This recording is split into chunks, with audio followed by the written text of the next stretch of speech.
Dinosaurs by Tim Vicary. Chapter 1. Finding Fossils. On a cold winter's day in 1811, a boy and a girl were walking beside the sea in Lyme Regis, southwest England. They were alone, and they walked slowly, looking at the stones under their feet. The sea on their right was still and gray. On their left, near the land, there were a lot of large, broken rocks. The children were looking for something. The girl, Mary Aiming, was about 12 years old. Every few minutes, she picked up a stone, looked at it carefully, and put it in her bag. Then the boy, her older brother Joseph, began to climb over the broken rocks. It was dangerous. Both children knew that. There had been a storm the night before, and some rocks had fallen into the sea. Another big rock could fall at any time.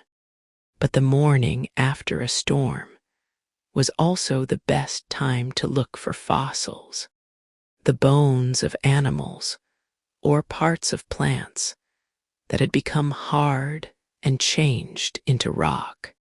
After a few minutes, Joseph called out to his sister Mary, "Quick, come and look at this."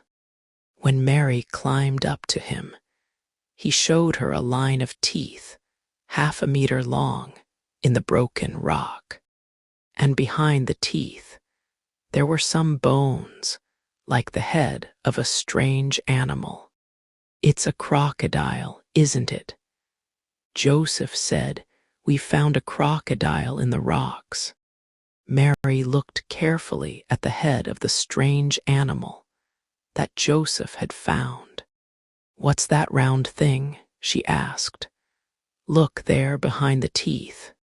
As she cleaned away some sand from the head, a bony circle stared back at them.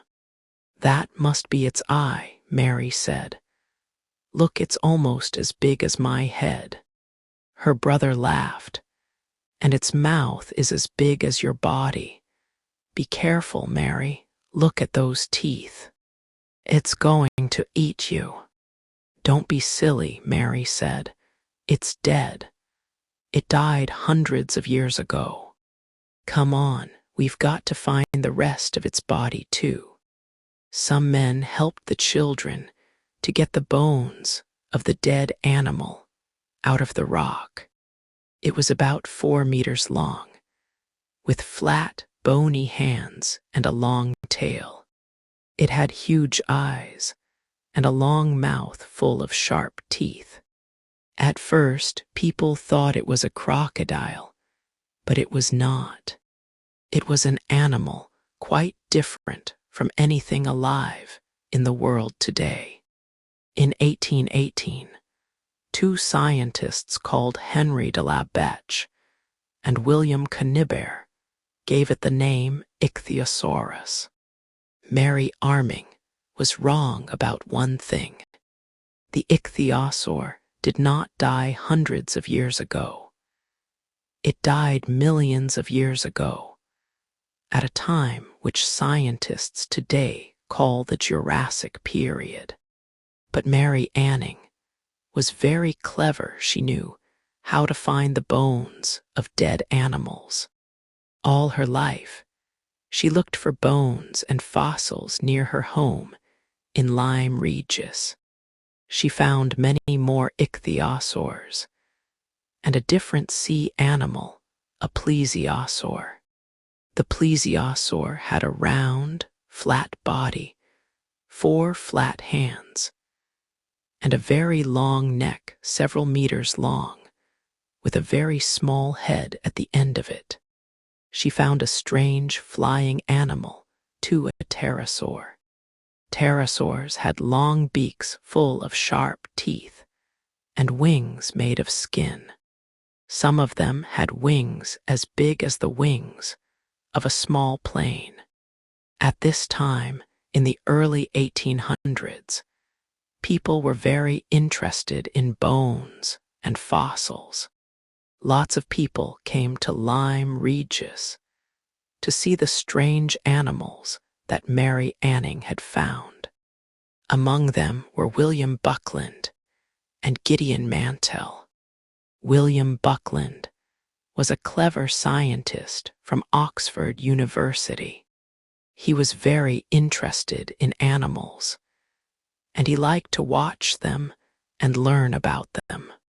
In fact, he kept a lot of animals in his house, not just cats and dogs, but snakes, insects, a lot of birds, and a real live bear. Some of Buckland's ideas were very unusual.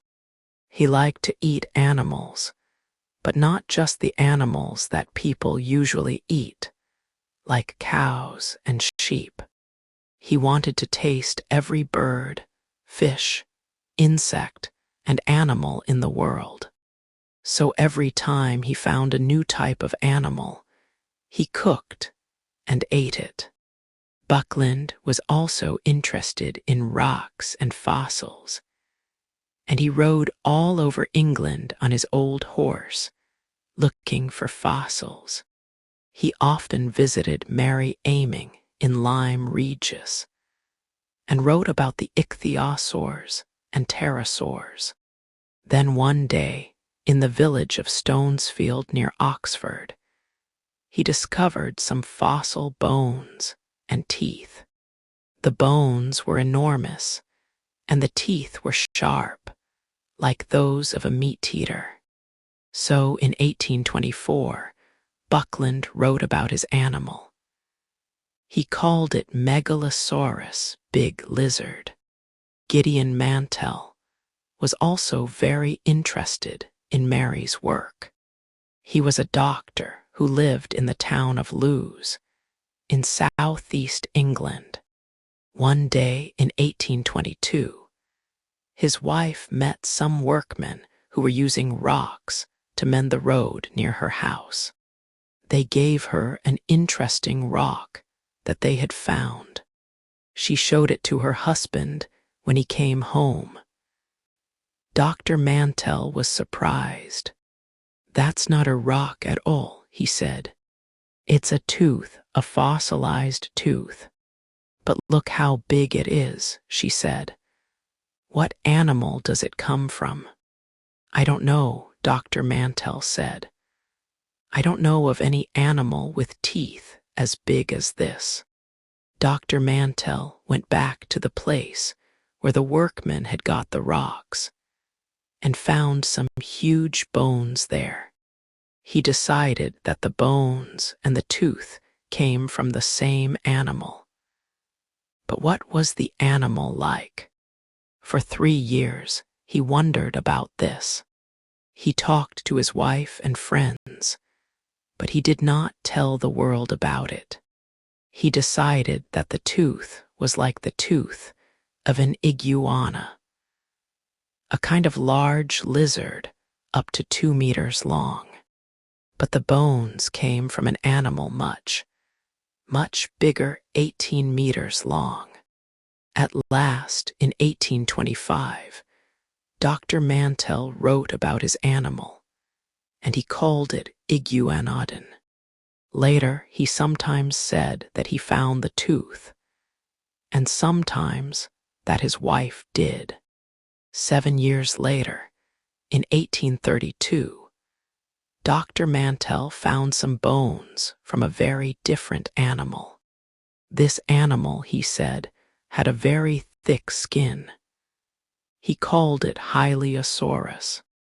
Another English scientist, Richard Owen, read about these strange animals. Owen knew a lot about bones, and he loved to cut up dead animals, often in his own home.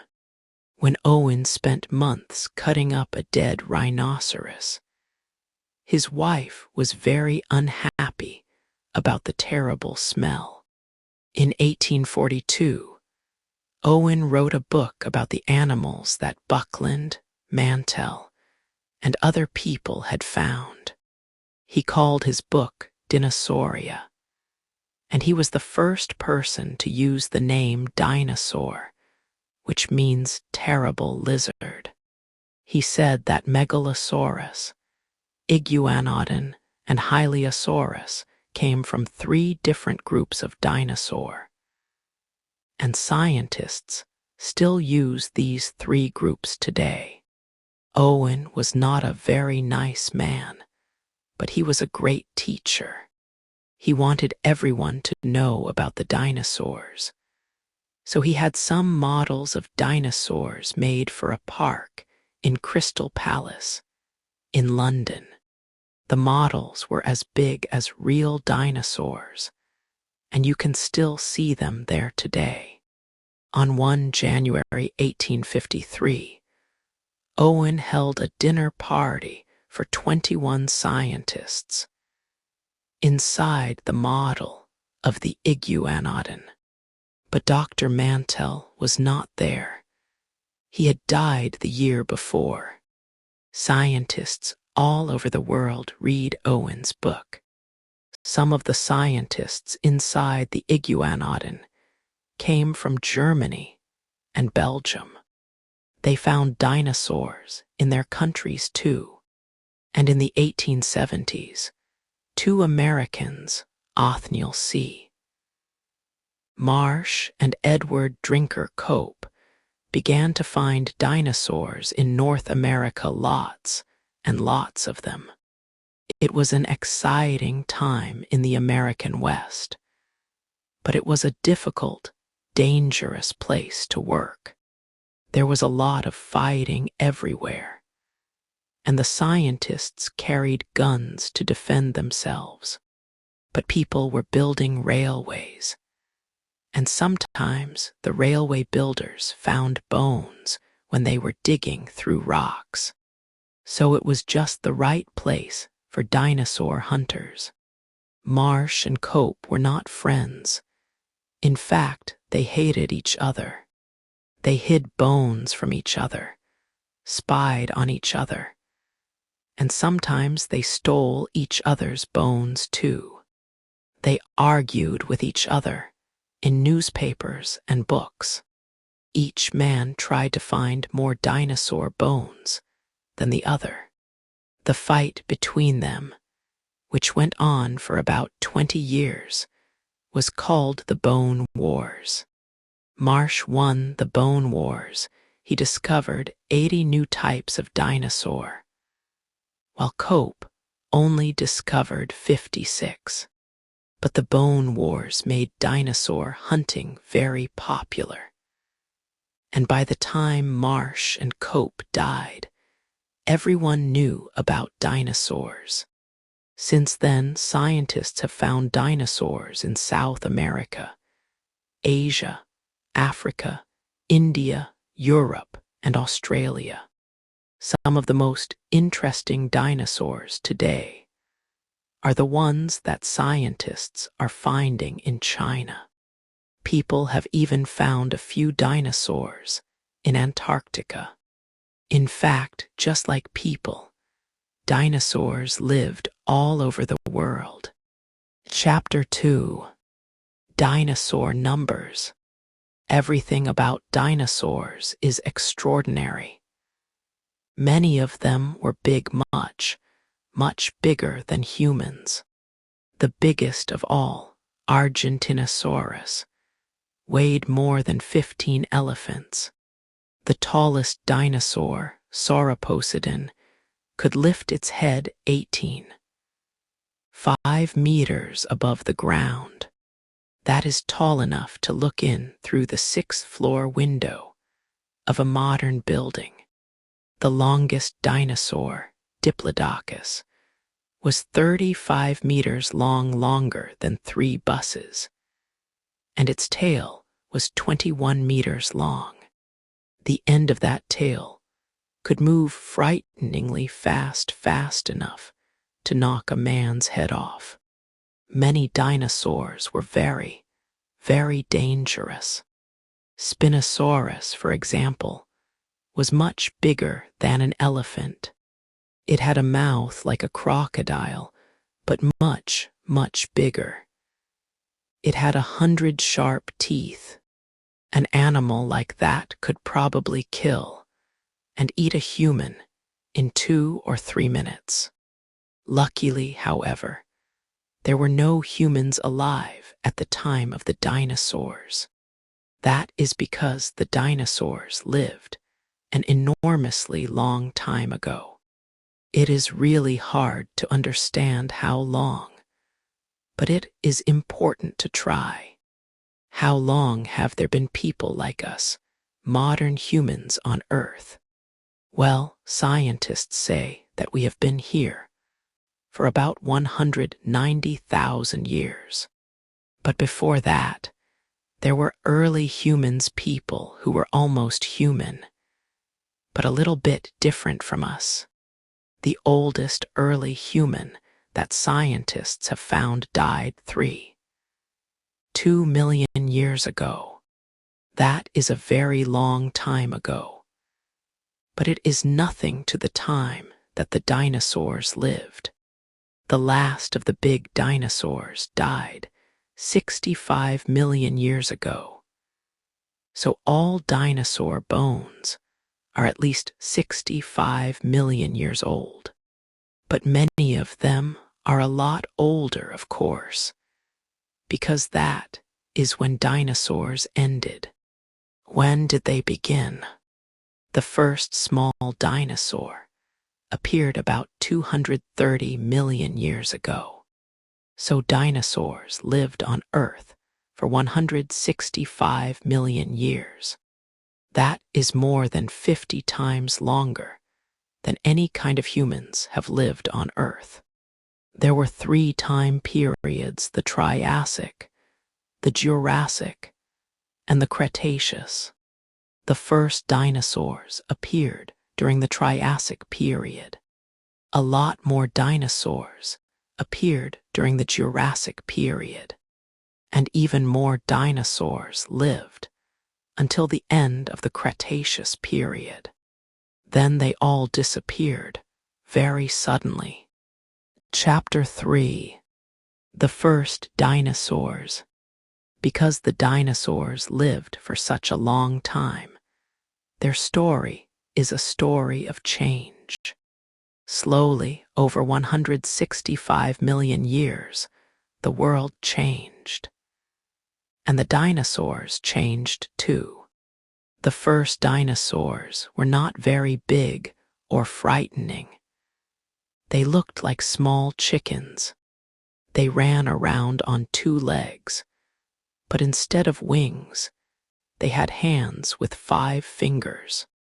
They had long tails, small heads, and a mouth with teeth instead of a bird's beak.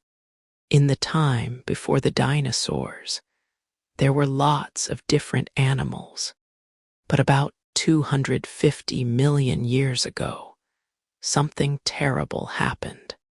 Thousands and thousands of volcanoes exploded. This made the sky very dark, so it was impossible to see the sun, perhaps for years.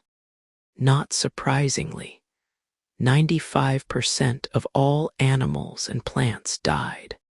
Only a few kinds of small animals, which did not need much food, stayed alive. Some of these small animals were called archosaurs. The earth they lived in was a very different place.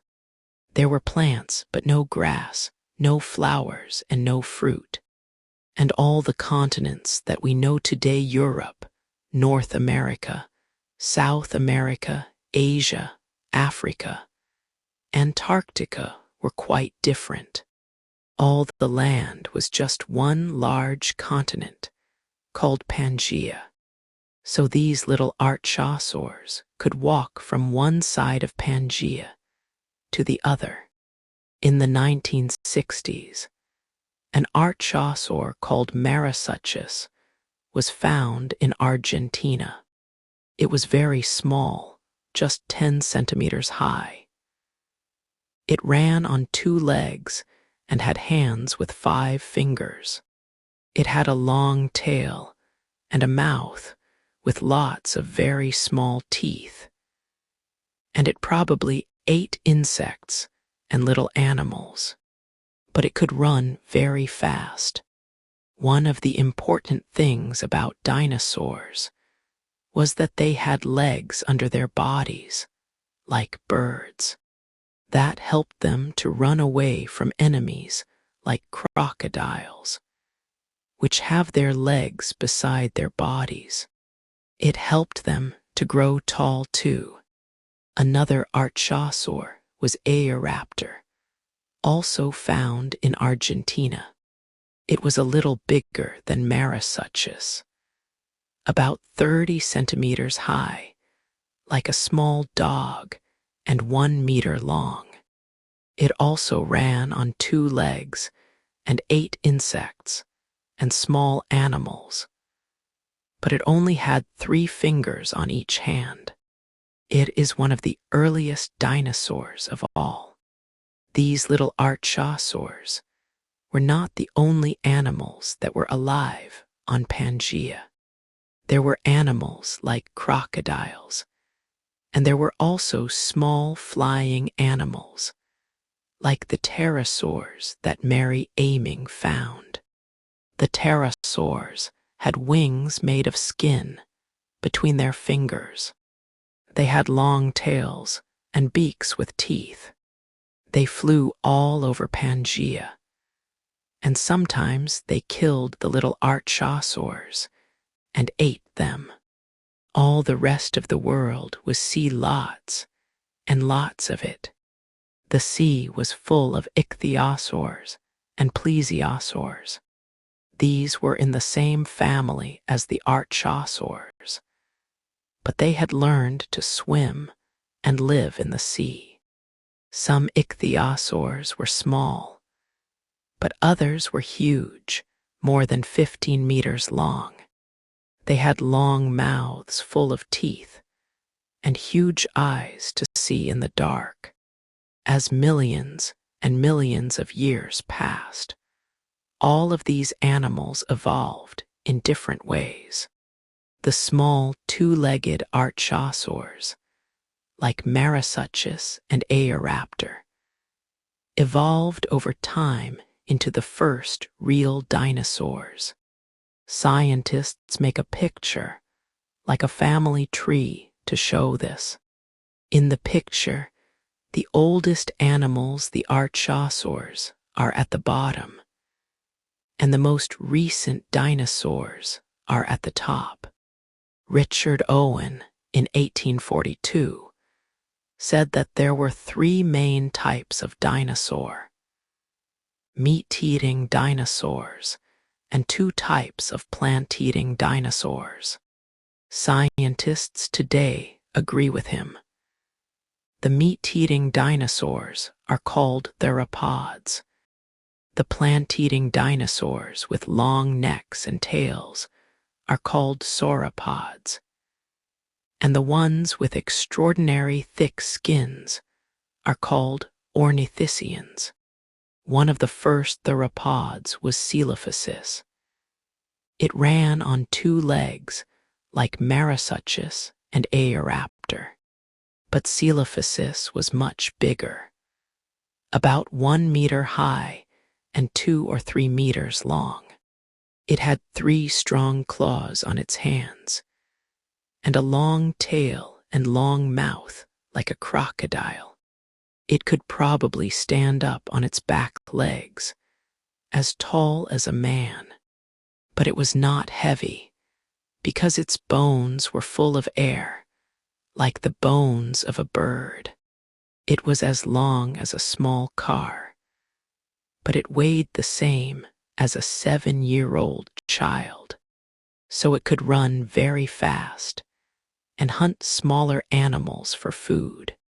The first Coelophysis was found by an American scientist called David Baldwin in New Mexico in 1881.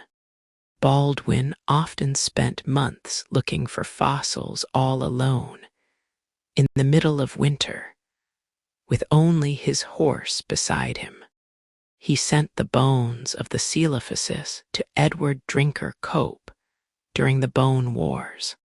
60 years later, in 1947, lots more Coelophysis were found at a place called Ghost Ranch in New Mexico. It is New Mexico's most famous dinosaur. A very early sauropod was the Codontosaurus, found near Bristol in England in 1836. It was only the fourth dinosaur ever discovered. It was not very tall, but up to 5 meters long. It probably walked on 2 legs and used its 4 clawed hands to help it eat plants and small insects. A much bigger Triassic sauropod was Plateosaurus. Plateosaurus was up to 10 meters long and weighed 700 kilograms. It was 3 meters high when it stood on its back legs. This plant-eating dinosaur probably walked on 2 legs and used the claws on its hands to hold the branches of trees while it ate. The first plateosaur was found in Bavaria in Germany in 1837. It was the first dinosaur found outside England and the 5th dinosaur to be given a name. Since then, 50 more plateosaurs have been found in France, Germany, Norway, Switzerland, and Greenland. An even bigger early sauropod was Rheogosaurus, found in Argentina. It was up to 75 meters high, 11 meters long, and weighed up to 3 tons. It needed to eat a lot of plants every day in order to stay alive. And by the end of the Triassic, there were a lot more plants for these dinosaurs to eat. By the end of the Triassic, the little 2-legged archosaurs had evolved into 2 main types of dinosaurs: the plant-eating sauropods like Plateosaurus and the meat-eating theropods like Coelophysis. The third type of dinosaur, the ornithischians, came later. But slowly, over millions of years, the Earth continued to change. And as the Earth changed, the dinosaurs changed too. They grew bigger and stronger and much stranger. Chapter 4: Bigger and Stronger. As the Triassic period changed into the Jurassic period, the Earth got warmer. And as the Earth got warmer, the dinosaurs got bigger. There was more water in the air, and this helped plants to grow. As the plants grew bigger, there was more food for the animals to eat. So the plant-eating dinosaurs grew bigger and bigger. The largest Jurassic dinosaurs were the sauropods, the big plant-eaters. They had very big, heavy bodies with long necks and tails. Because their bodies were so heavy, they walked on all 4 feet. They used their long necks to eat leaves from tall trees, and they used their long, strong tails to defend themselves. They had small heads with very small brains, often about 100 grams, or as big as an orange. One of the earliest Jurassic sauropods is Barapasaurus, which was found in India. It was 18 meters long and weighed up to 55 tons. But that was only the beginning. In the Middle and later Jurassic periods, the sauropod dinosaurs began to grow very big indeed. By the mid-Jurassic, Some sauropods could reach leaves that were 10 meters from the ground. The bones in these dinosaurs' necks were hollow in places, so they were not as heavy as other bones. That made it easier to lift these very long necks. The sauropods' hands still had fingers, which they could use to hold trees and plants, but they mostly walked on 4 legs. They could not run because they were too heavy. In some ways, they were like elephants. They probably moved slowly. And they lived in large family groups or herds. Most big sauropods had at least 100 teeth. Some had 600. But even for an animal with so many teeth, some plants were probably hard to eat. Scientists have found stones in sauropod stomachs. They think that the dinosaurs ate the stones, which then helped to break up the leaves that they ate. 2 of the largest sauropods were Diplodocus and Apatosaurus. These were found in America in the 1870s by Cope and Marsh. They had small heads, heavy bodies, and big stomachs. They ate a lot of food and grew very quickly. A young apatosaur probably grew 15 kilograms heavier every day. All these animals had very long, strong tails, which they used to defend themselves. Shunosaurus, a dinosaur from China, actually had sharp, bony spikes on the end of its tail to hit its enemies with. Another big Jurassic dinosaur was Brachiosaurus, found in the USA and Africa.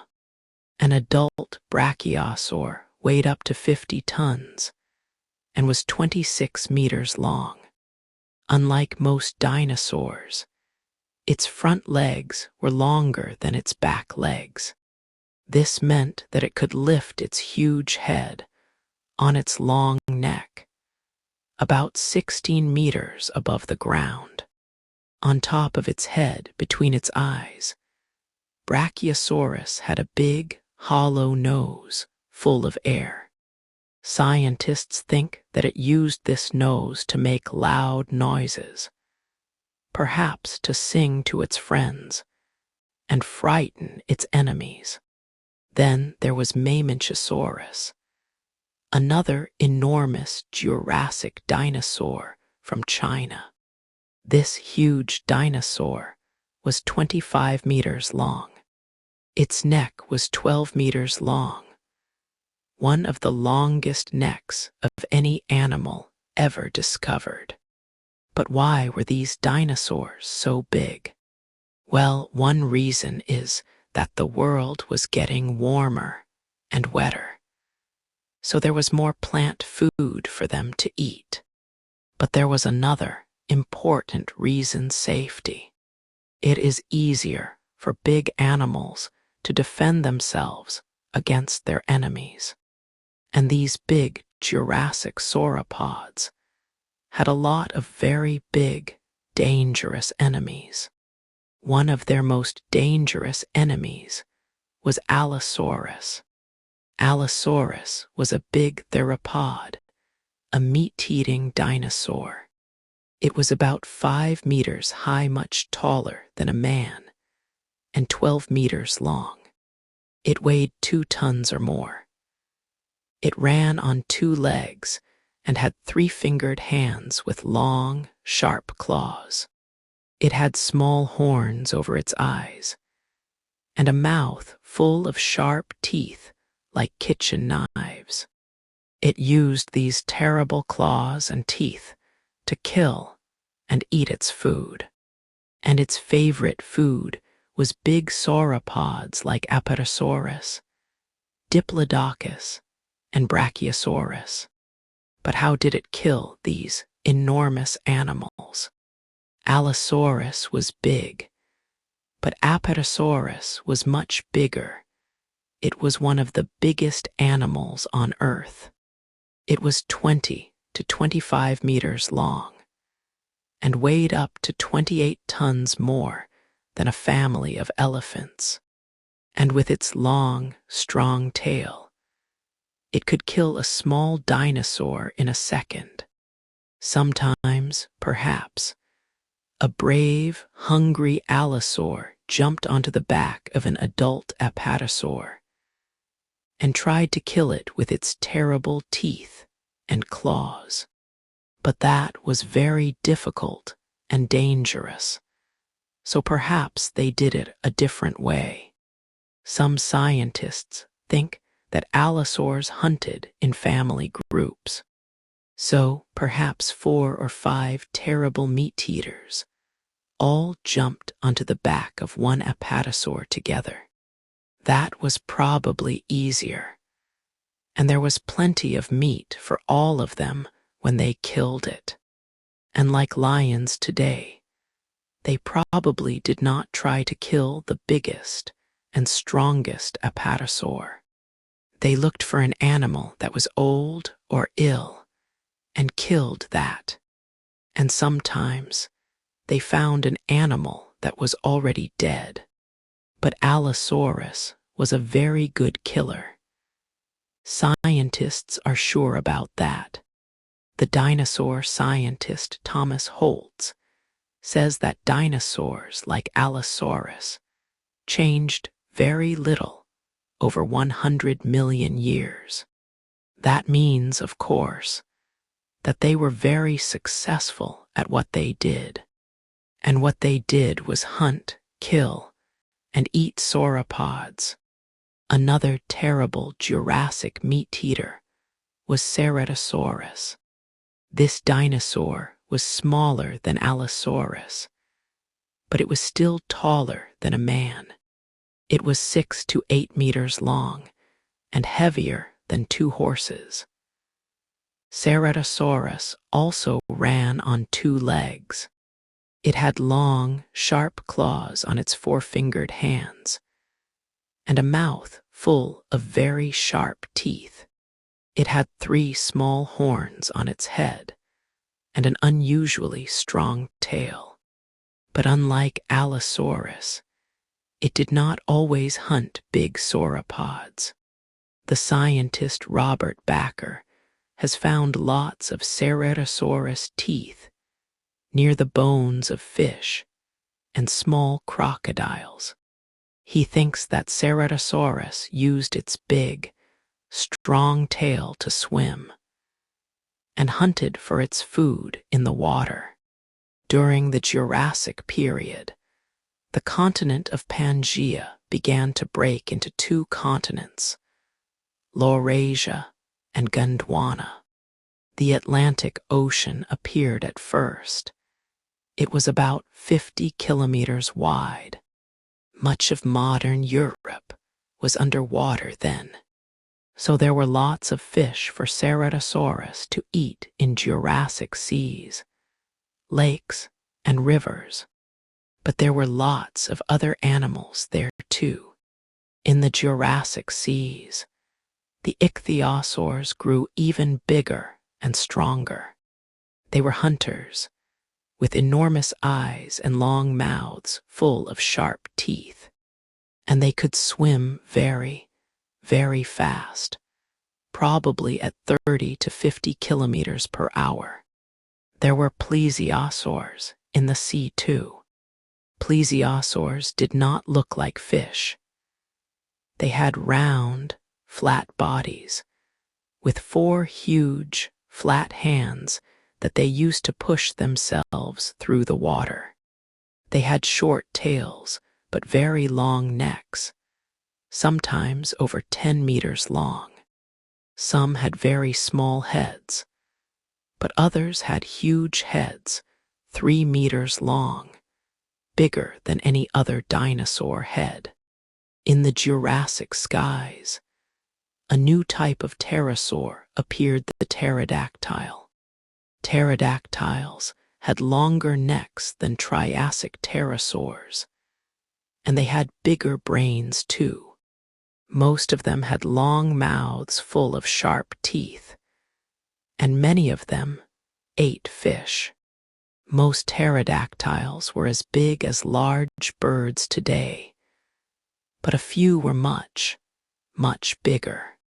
In fact, the largest pterodactyl of all Quetzalcoatlus had wings 12 meters wide, bigger than a small plane. But Quetzalcoatlus lived in the Cretaceous period, which came after the Jurassic. It was in the Cretaceous that dinosaurs grew really big. Chapter 5. Big, Bad, and Dangerous. During the Cretaceous period, Pangaea, which was once a single continent, continued to break into smaller parts. The Earth began to look more like the world today. Several different continents, with large seas between them. This meant that, as time passed, different dinosaurs evolved in each continent. The dinosaurs of China, for example, were different from those of South America. But in every continent, there were large, plant-eating sauropods. They grew even larger because the Cretaceous world was warmer and wetter than before. So plants grew bigger and stronger. And for the first time, some plants had fruit and flowers. So there was a lot more food for the big dinosaurs to eat. The biggest dinosaur of all was probably Argentinosaurus. This enormous animal was between 33 and 41 meters long, 6 to 7 meters high, and weighed between 75 and 90 tons. That is more than several families of African elephants. To keep its huge body alive, one Argentinosaur probably needed to eat 2 or 3 large trees every day. There were probably thousands of these enormous animals in South America. So just think about the number of trees that were eaten every day. It is hard to understand how any enemy could kill Argentinosaurus. It was just too big. Most meat-eaters probably just waited for it to die and ate it then. But there were plenty of large, meat-eating dinosaurs in the Cretaceous. Perhaps from time to time, some of them did try to kill a baby Argentinosaur or a sick or old animal. If they tried to kill a healthy adult, they probably got hurt or killed. Not all of the terrible killers in the Cretaceous were big. In 1964, John Ostrom, a scientist from Yale University in America, discovered Deinonychus. This animal was too small to kill Argentinosaurus, but it was still very dangerous. It was about 3 meters long, as tall as a man, and probably covered in feathers like a bird. It had a big brain and a mouth as long as a man's leg, full of sharp teeth. Its hands had 3 fingers with long, sharp claws, and on the second toe of its back feet, there was another big, dangerous claw. Deinonychus weighed about 80 to 100 kilograms, and it could run very fast. Scientists think that Deinonychus hunted in groups, like lions today. When they found a large, plant-eating dinosaur, 5, 10, or even 20 Deinonychus jumped onto it, all together. They bit it with their sharp teeth, and cut it with their terrible sharp claws until it died. Then they ate it. Deinonychus was very frightening, but Utahraptor was even more dangerous. It had terrible teeth and claws like Deinonychus, but it was much bigger. It was 6 to 7 meters long, taller than the tallest horse, and it weighed up to 1 tons. It had a big brain too, so it was probably very clever. And just like Deinonychus, these dinosaurs hunted together in groups. For plant-eating dinosaurs, this was like a really bad dream. They could look up and see not one, but 5 or 10 terrible killers running towards them, very fast. It was usually the last thing they ever saw. However, Utahraptor was not the biggest killer. In 1983, an Englishman called William Walker discovered an enormous fossil in Surrey, near London. He called it Baryonyx, which means heavy claw. This dinosaur was much bigger, and so a lot slower than Utahraptor. It weighed up to 4 tons. It was 13 meters long and 5 meters high. It had strong, sharp claws on its 3-fingered hands, and a long mouth like a crocodile. We know that Baryonyx ate meat, because inside its stomach scientists found the bones of an iguanodon, and a lot of fish bones too. Baryonyx probably lived near water, and used its big, sharp claws and its long crocodile mouth to catch fish, like some North American bears today. An even bigger meat-eater than Baryonyx was Spinosaurus, which was found in Africa by Ernst Stromer, a German scientist. Spinosaurus looked like Baryonyx, but it was much, much bigger. It had a long crocodile mouth, sharp claws on 3-fingered hands, and a huge sail on its back. It weighed 8 to 13 tons, as much as the biggest African elephant. It was 14 to 18 meters long and 3 meters tall. A spinosaur head that was discovered recently was 2 meters longer than a tall man. All these dinosaurs were terrible, but the most famous and terrible of all the meat-eating theropods is Tyrannosaurus rex. This animal was also enormous. It weighed 6 to 7 tons, and it was over 4 meters taller than Spinosaurus. Unlike most dinosaurs, it had very small arms and hands, so it probably used its mouth to kill and eat things. But this was no ordinary mouth. It had over 50 teeth, some as big as a large banana. And its jaws were extraordinarily strong, much stronger than the jaws of a lion or a bear. So just how strong were those jaws? What is there in the modern world that is like them? Recently, scientists measured the bite of a modern machine, which picks up old cars and breaks them into small pieces. Then they measured the bite of the jaws of a tyrannosaur, and it was 50% stronger than the machine. So a tyrannosaur could easily bite right through a car in a world with both tyrannosaurs and cars, of course.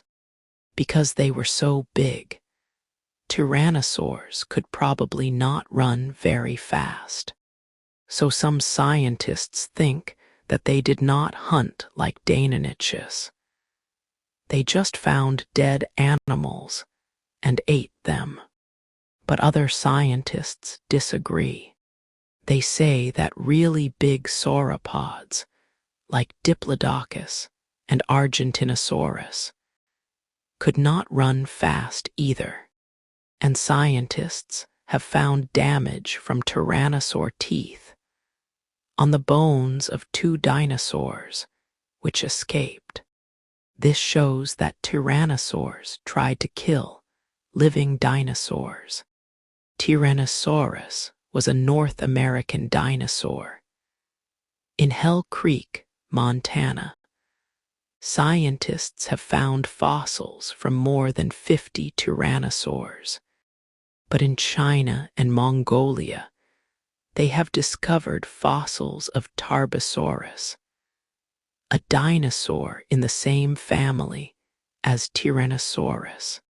Tarbosaurus also had small hands and big jaws full of sharp teeth. It had a large brain, and it could smell and hear well, which helped it to hunt. Perhaps it also had feathers around its neck. Velociraptor is a much smaller theropod from China and Mongolia. The first velociraptor was found in the Gobi Desert in 1922 by an American called Roy Chapman Andrews. It was a small dinosaur, 2 meters long and about 60 centimeters tall, and it was covered in feathers. Velociraptor did not weigh much, 15 to 18 kilograms, which is less than a large dog. But unlike a dog, it ran on 2 legs and had hands with 3 sharp claws. And like Deinonychus, it had another very long, sharp claw on each foot. Velociraptor probably ran very fast and hunted in groups, like Deinonychus and Utahraptor. Like them, it was a very frightening killer. But even the most terrible killer can get things wrong sometimes. In the Gobi Desert in 1971, scientists discovered 2 extraordinary fossils. One was a velociraptor. The other was a plant-eating dinosaur called Protoceratops. The 2 dinosaurs had died when they were trying to kill each other. The Protoceratops had the velociraptor's right arm in its jaws. It was trying to bite its arm off. The velociraptor had its claws in the head and neck of the Protoceratops. It was trying to cut the Protoceratops's neck open. This terrible fight happened beside a hill of sand. As the 2 dinosaurs were fighting, the hill fell on top of them. So they both died, and there they stayed for millions of years under the sand, until one day the scientists found them. But what about Protoceratops? What type of dinosaur was that? Chapter 6. Strangest of all. Protoceratops is one of the 3rd type of dinosaurs, the ornithischians. The ornithischians are the strangest of all dinosaurs. They were plant eaters, but many of them had horns, and they defended themselves with their very thick, strong skin.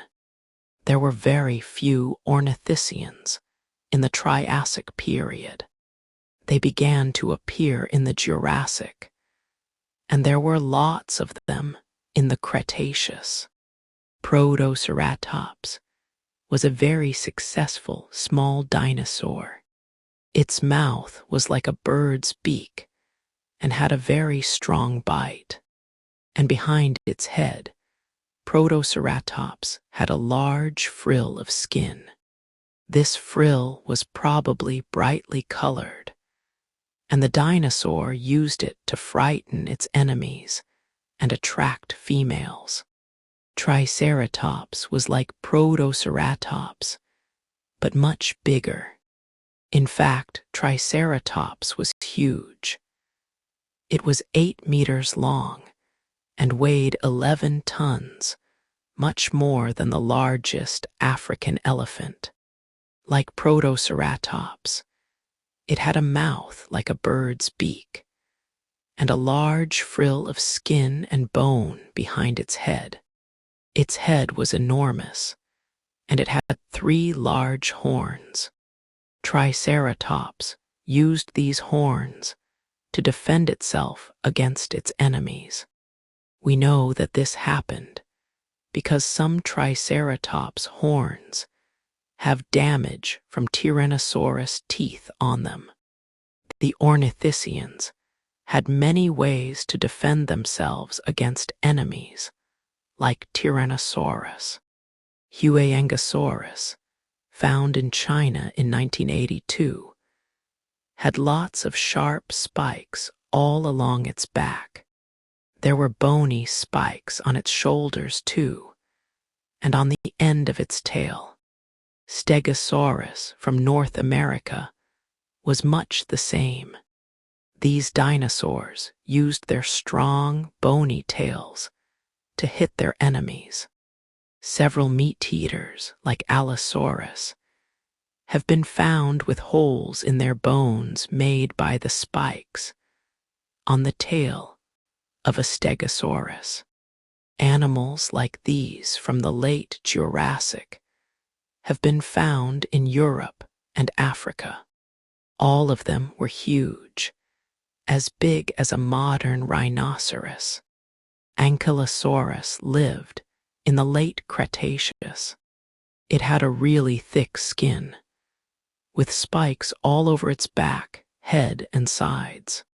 It had a very strong tail with a heavy club at the end, which was excellent for fighting enemies.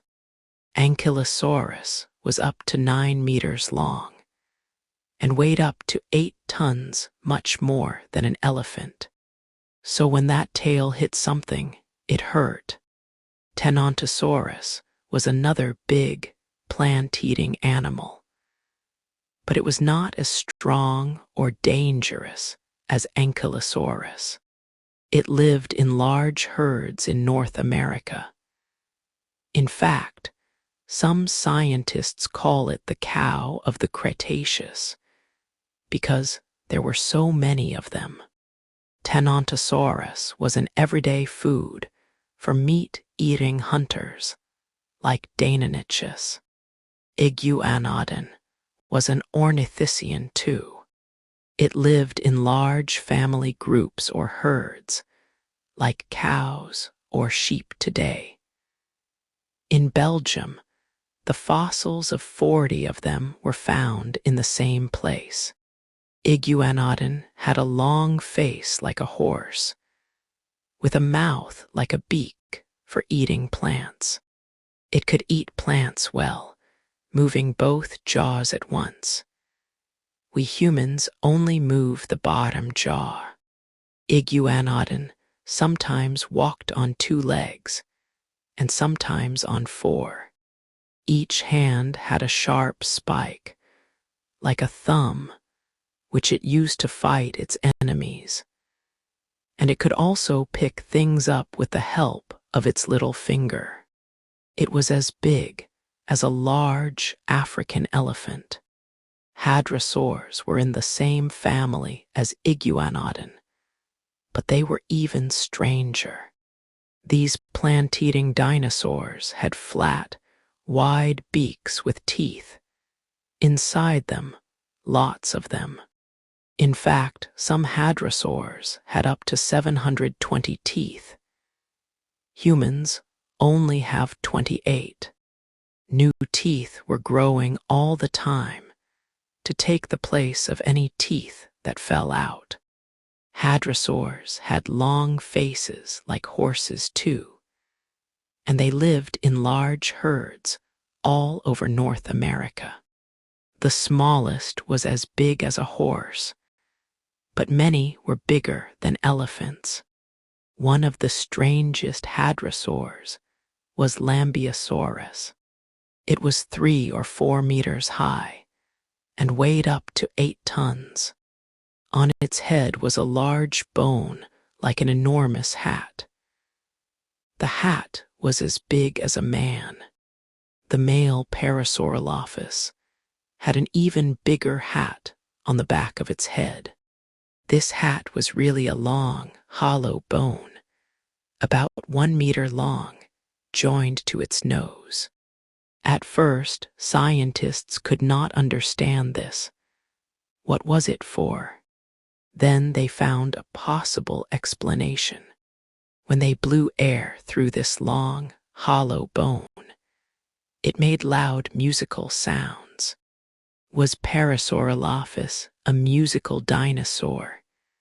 It is quite possible. The males could make wonderful sounds with these long, hollow bones on their heads. Perhaps they did this to attract the females or to call to their children. They probably did it when they saw an enemy. And maybe sometimes they did it just for fun, because they liked singing to each other. But the hadrosaurs were interesting for another reason: their family life. Chapter 7: Family Life. In 1923, the American scientist Roy Chapman Andrews discovered something very strange. In the Gobi Desert, in Mongolia, he found the bones of a new dinosaur. It was about 2 meters long, with a strong beak, no teeth, and a thin hat on top of its head. And it was probably covered with feathers, like a very big chicken. Underneath this dinosaur, there was a nest full of eggs. This was the first time anyone had found dinosaur eggs. At first, Roy Chapman Andrews thought that the eggs belonged to a different dinosaur, Protoceratops. The new dinosaur, he thought, was trying to steal them when it died. So he called his new dinosaur Oviraptor, which means egg stealer. But later, in the 1990s, another Oviraptor was found on a nest of eggs. Scientists looked at these eggs very carefully and decided that the eggs did not belong to Protoceratops. After all, they belonged to Oviraptor. The female Oviraptor was sitting on her own eggs when she died. She was keeping them warm with her body, like a bird. This was a surprise. At this time, nobody thought that dinosaurs could be good parents. Most scientists thought that dinosaurs just laid their eggs on the ground and walked away. But the Oviraptor was taking care of her eggs like a good mother. Most dinosaurs could not do this. They were much too heavy to sit on their eggs. In Montana, scientists found hundreds of dinosaur nests. But the eggs in the nests came from a type of hadrosaur that weighed 3 tons. Were these mothers interested in their babies? Probably not, the scientists thought. They probably just laid their eggs and forgot all about them. But there was a problem. They found a lot of baby dinosaurs in the nests beside the eggs. These baby dinosaurs were very small, no bigger than a chicken. They could not walk far because their bones were not strong enough, but their teeth showed that they had eaten plants. How did the baby dinosaurs find these plants when they were too young to walk? The scientists thought hard about this The baby dinosaurs did not find the plants. They decided that was impossible. They could not walk. So it must be the parents who found the plants. They brought them to their nests for their children to eat. These dinosaurs were looking after their children like good parents. So the scientists called this new dinosaur Maiasaura, which means good mother lizard. Maiasaurs laid 20 or 30 eggs in each nest. Then they covered the eggs with dead plants to keep them warm. When the babies came out of the eggs, they weighed about 1 kilogram, but they grew very quickly. 10 years later, they were adults, weighing 3 tons. This shows they were warm-blooded, because cold-blooded animals cannot grow that fast. When they could walk, baby Maiasaurs followed their parents around, looking for food. Maiasaurs were very successful. In one fossil site, there are over 10,000 animals. They lived in huge herds, like many animals in Africa today. And all around them, like lions in Africa, were the hunters tyrannosaurs, Deinonychus, Utahraptors. When the baby Maiasaurs saw them, perhaps they ran under their parents' legs to stay safe. Tyrannosaurs probably fed their babies too, but with meat, not plants. As the young tyrannosaurs grew, they probably hunted together in groups. Young tyrannosaurs had long legs, but they were not heavy, so they could probably run much faster than their parents. Perhaps the adults and children hunted together. The young tyrannosaurs chasing an animal towards their enormous parent. Or perhaps the young hunted the smaller animals, and their parents hunted the big, slow-moving ones. Tyrannosaurs did not always kill their food, of course. Sometimes they just found it lying on the ground, and a dead dinosaur was a free meal for all the tyrannosaur family. Chapter 8. Birds. In 1861, a small fossil was found in Germany. It was very small, no bigger than a chicken. Its bones looked like those of Compsognathus, a small theropod dinosaur which was found in the same place 10 years earlier. But this new fossil's arms and legs were covered with feathers. Scientists called it Archaeopteryx. When the English scientist T. H. Huxley looked at Archaeopteryx, he noticed something else. Its bones were hollow, just like the bones of birds. There was a lot of air in them, so they did not weigh very much. Archaeopteryx, like Compsognathus and most theropods, ran on 2 legs, and because Archaeopteryx had feathered wings, it could probably fly. This gave Huxley an idea. Perhaps birds evolved from theropods. For the next 100 years, scientists argued about this. It is a crazy idea, some people said. How can a dinosaur like Tyrannosaurus be in the same family as the birds we see in our gardens? But then, in 1964, the American scientist John Ostrom discovered Deinonychus in Montana, USA. Deinonychus was a theropod like Tyrannosaurus, but its bones were like those of birds. It could move its wrists and arms in the way a bird does, and its bones were hollow. Tyrannosaurus also had some hollow bones, and so did the big sauropods like Diplodocus. That is why its enormously long neck and tail are not as heavy as they look. So Ostrom decided that Huxley's idea was right. In 1996, scientists in China made another extraordinary discovery, a small dinosaur called Sinosauropteryx. It was very like Compsognathus, but there was an important difference. Sinosauropteryx had feathers all over its body.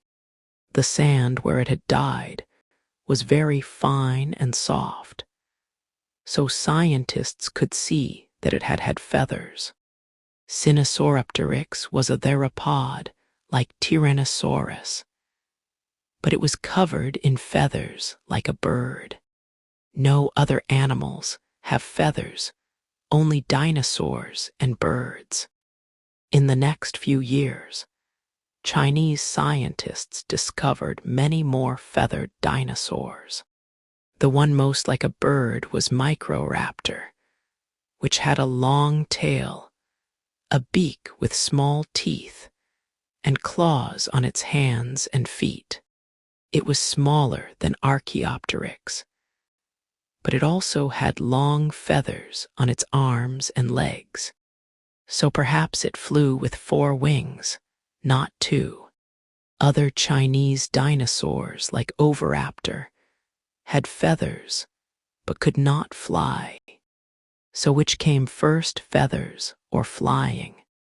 Today, scientists think that many dinosaurs had feathers. The feathers kept the dinosaurs warm.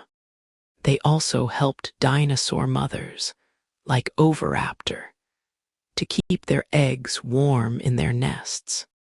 So the feathers probably came first. Much later, some small feathered dinosaurs, like Microraptor and Archaeopteryx, probably learned how to climb into trees. They used their claws and beaks to help them climb. They slept in the trees at night, safe from their enemies. In the morning, they came down from the trees. As they came down, they sometimes opened their wings and jumped. This helped them to fall down more slowly. Over millions of years, they learned to do this better. Sometimes, when they jumped from trees, they were able to catch small animals by surprise. Those with the best wings and feathers caught more food, so they lived longer and had more children. Some of their children were born with better wings and better feathers, and one day they learned to fly. Even dinosaurs which could not fly, like Oviraptor, were like birds in other ways. They laid eggs in nests and sat on the eggs to keep them warm. And dinosaurs like Maiasaura brought food to their babies in the nests, like birds. Even Tyrannosaurus probably had feathers around its neck and hollow bones with air in them. Tyrannosaurus, in fact, was not very different from an enormous, terrible chicken. Dinosaur scientists are very sure about this. Thomas Holtz says it clearly. Birds are dinosaurs. Chapter 9. A sudden end. Birds, of course, are still with us. But all the other dinosaurs disappeared 65 million years ago. Why? What happened? Scientists wondered about this for a long time. Dinosaurs, after all, were very successful animals indeed. They had lived on Earth for 165 million years, and they were the biggest, strongest, and most successful animals of all time. In the late Jurassic and Cretaceous periods, there were dinosaurs all over the earth.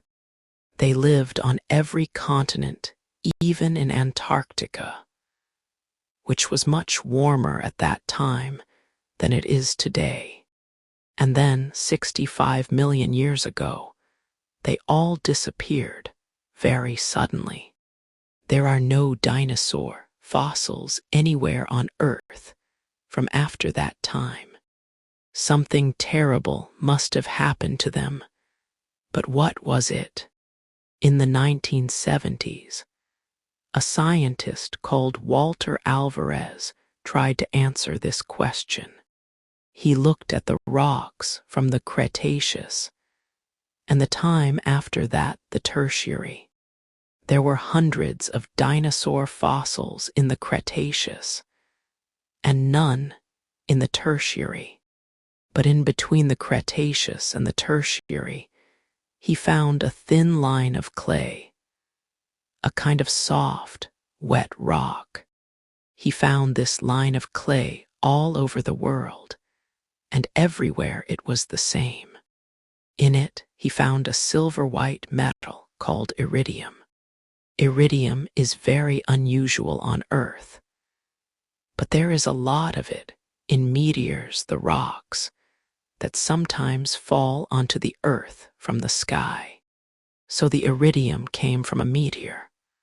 Walter Alvarez said a meteor that hit the Earth 65 million years ago. We know it was a big meteor, Alvarez said, because there is so much iridium everywhere. He thought that the meteor was a rock between 10 and 15 kilometers across, which hit the Earth with an enormous bang. It made a crater, a very big hole in the ground that was 160 kilometers across. A huge ball of fire destroyed anything near the crater, and the ground shook violently. In the sky, dark clouds hid the sun for months, perhaps years. Without sunlight, almost all the plants on Earth died. The big plant-eating dinosaurs, like Argentinosaurus, soon died because they had nothing to eat. The meat-eating dinosaurs, like Tyrannosaurus, lived a little longer because there were lots of dead plant-eaters to eat. But then the meat went bad and there was nothing left to kill. So they died too. Well, it is an interesting idea, people said. But where is this crater? A hole in the Earth, 160 kilometers across that, cannot be difficult to find. Why has nobody seen it? Walter Alvarez looked for this big crater, and with the help of a scientist called Glenn Penfield, he found it. There was a reason why nobody had seen it before. It was under the ground in the Yucatan Peninsula of Mexico. In the past 65 million years, the rocks had moved and covered it up, but it was still there. It measured 180 kilometers from one side to the other, which was even bigger than he had expected. He called it the Chicxulub crater. So scientists think the age of the dinosaurs ended like this. One day, 65 million years ago, the world was full of dinosaurs. It began like any other day. Huge herds of dinosaurs were walking slowly across Mexico. Oviraptors were sitting on their nests, and meiosaurs were finding food for their babies. Small feathered dinosaurs were flying from trees. Huge stegosaurs were walking slowly through the forest, and Argentinosaurs were eating the tops of trees. Tyrannosaurs were watching the plant eaters carefully, hoping for a meal. And dinosaurs from the Parasaurolophus family, with their strange, hollow heads, were singing to their friends far away. The plant eaters kept their eyes open, as they did every day. They were looking for danger for tyrannosaurs and Utahraptors, the enemies that wanted to kill them. But none of them looked up into the sky, where the real danger was. Then, suddenly, in a few seconds it happened. A bright light filled the sky, and there was an enormous bang, louder than anything they had ever heard. A great wind knocked all the trees flat, and a few seconds later, everything in the forest was on fire. All the dinosaurs nearest to the meteor were burned in a few minutes. There was nothing left of them, nothing at all. Those more than 50 kilometers away died more slowly. But all of them, all over the world, began to die. In a few seconds, 165 million years had ended. Not everything died, of course. Some small animals like insects, snakes, and small birds lived. Because they were not very big, they did not need much food. One of these small animals looked a bit like a mouse.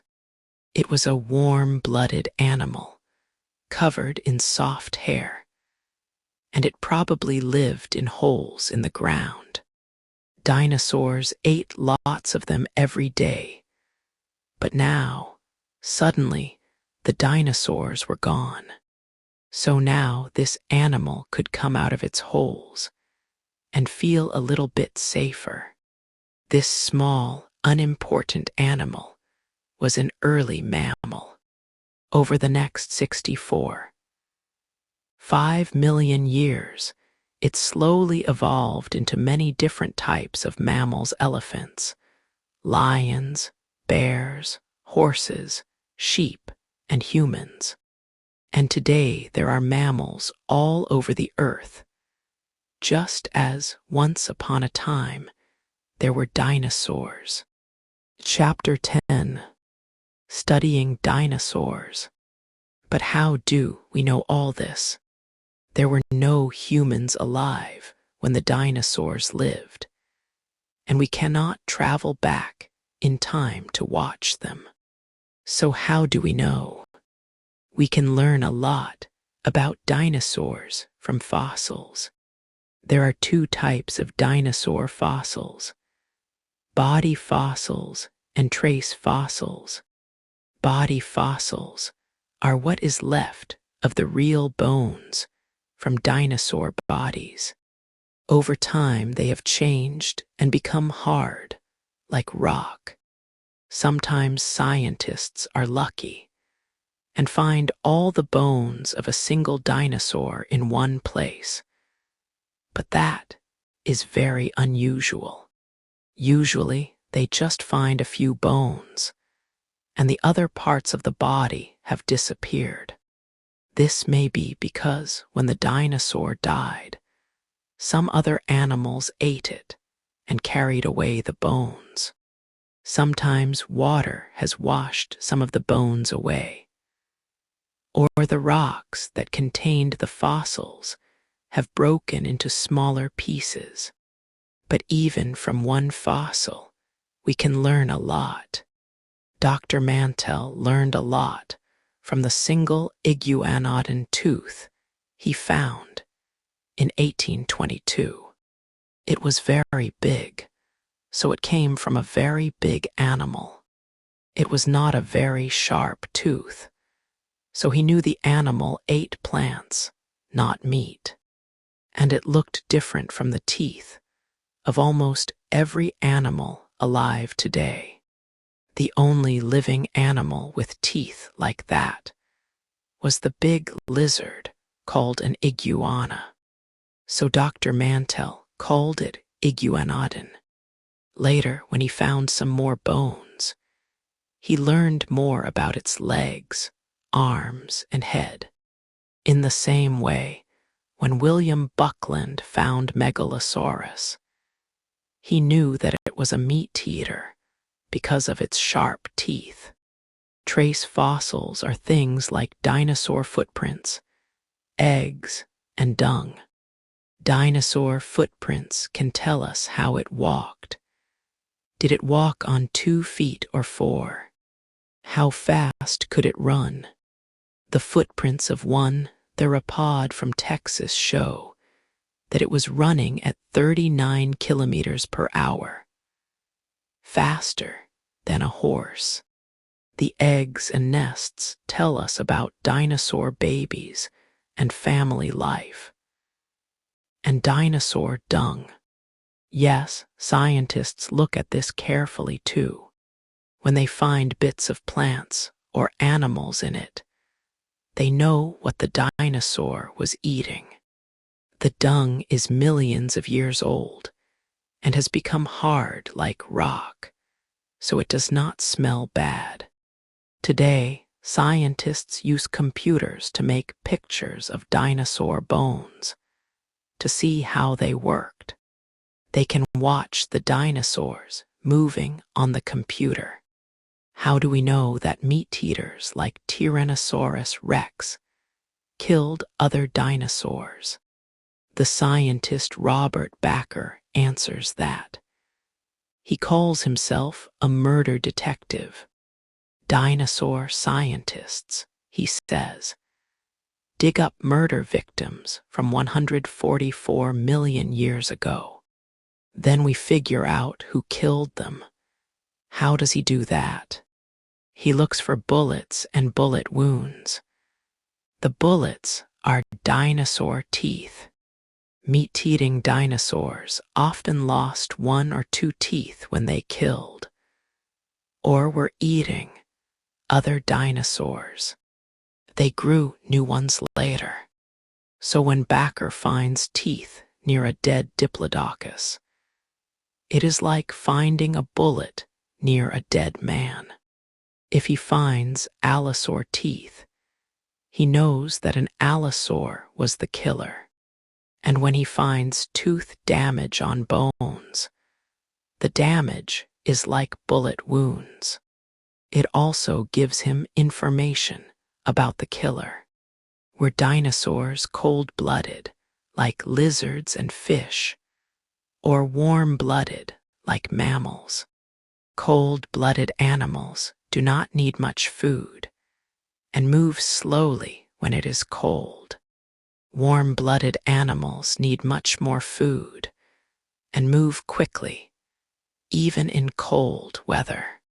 Lizards are cold-blooded, and until the 1970s, scientists thought that dinosaurs were big lizards. But today, most scientists think that dinosaurs were warm-blooded. John Ostrom thinks Deinonychus was warm-blooded because it could move so quickly, and some dinosaurs lived in Antarctica, which was not always warm even in the Cretaceous. We know that dinosaurs grew very quickly too, and cold-blooded animals do not do that. So most dinosaurs were probably warm-blooded, like us. But there are plenty of things we do not know. What type of noise did Parasaurolophus make? Did it really sing?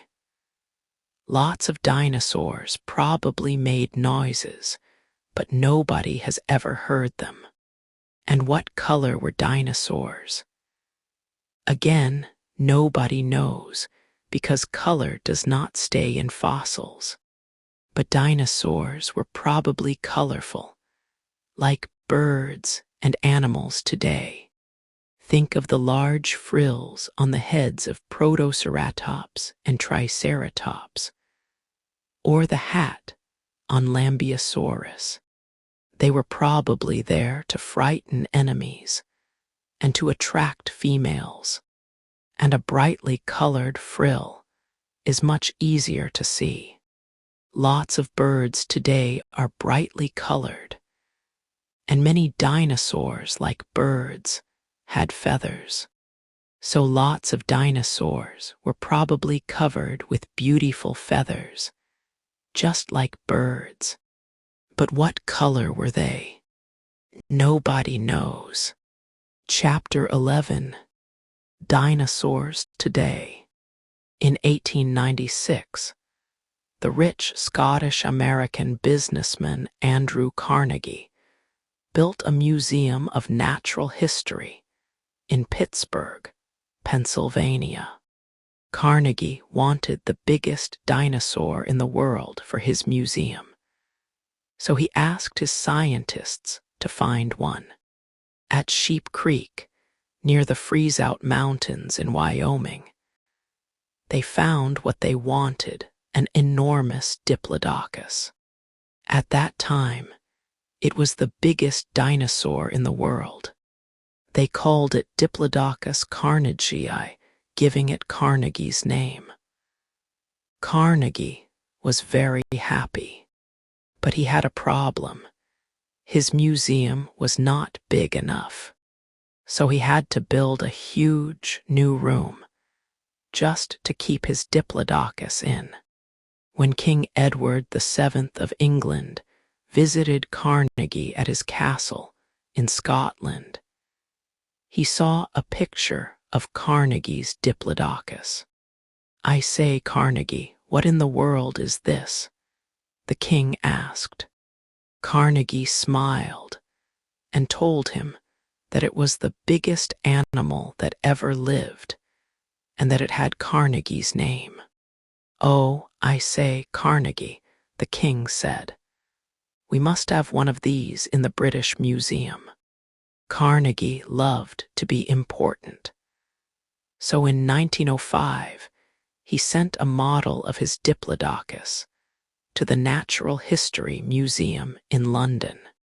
Later, he sent models to museums in Berlin, Paris, Vienna, Bologna, St. Petersburg, Buenos Aires, Madrid, Mexico City, and Munich. Carnegie's Diplodocus is one of the most popular dinosaurs in the world. Millions of people see it every year, all over the world. In London, the Diplodocus is called Dippy. Children sometimes spend the night in the Natural History Museum, sleeping under Dippy and learning about other dinosaurs. In Carnegie's Pittsburgh Museum, there is a Tyrannosaurus rex called Samson. Children love that too. It is fun to sleep under a Diplodocus, or to stand in front of a Tyrannosaurus like Samson in a museum. There are many other museums with dinosaurs to see too. Some of the best are the Field Museum in Chicago, the American Museum of Natural History in New York, the Natural History Museum in Beijing, and the Royal Tyrrell Museum in Alberta, Canada. If you cannot see a real dinosaur, you can still play with one on your computer, and you can have fun with dinosaur games too. Dinosaurs have appeared in hundreds of computer games since 1986. In 1990, a likable green dinosaur called Yoshi appeared in the computer game Super Mario World. He soon became famous and even had his own games. But with their sharp teeth and claws and enormous bodies, dinosaurs are more often seen in fighting games. Since 1997, millions of people have enjoyed fighting dangerous dinosaurs in the 7 very successful Turok games. And in the last 5 years, dinosaur games have become even more popular, with new games like Dino Run, Dino D-Day, and Velociraptor Safari.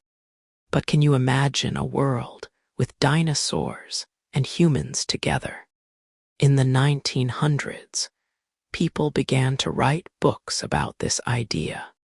One of the first was The Lost World by Sir Arthur Conan Doyle. In this book, a scientist called Professor Challenger discovers dinosaurs still living on a mountain in South America. More recently, Michael Crichton's book Jurassic Park, later a popular film by Steven Spielberg, uses the same idea. In this book, scientists find dinosaur blood in the stomach of a fossilized insect.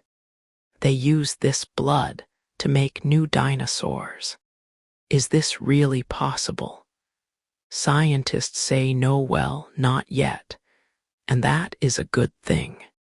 After all, dinosaurs are much, much bigger than us. If we bring back dinosaurs, we will not be able to talk to them or make friends with them. And when a tyrannosaur sees a human, it will think just one thing: lunch. Remember, birds are dinosaurs.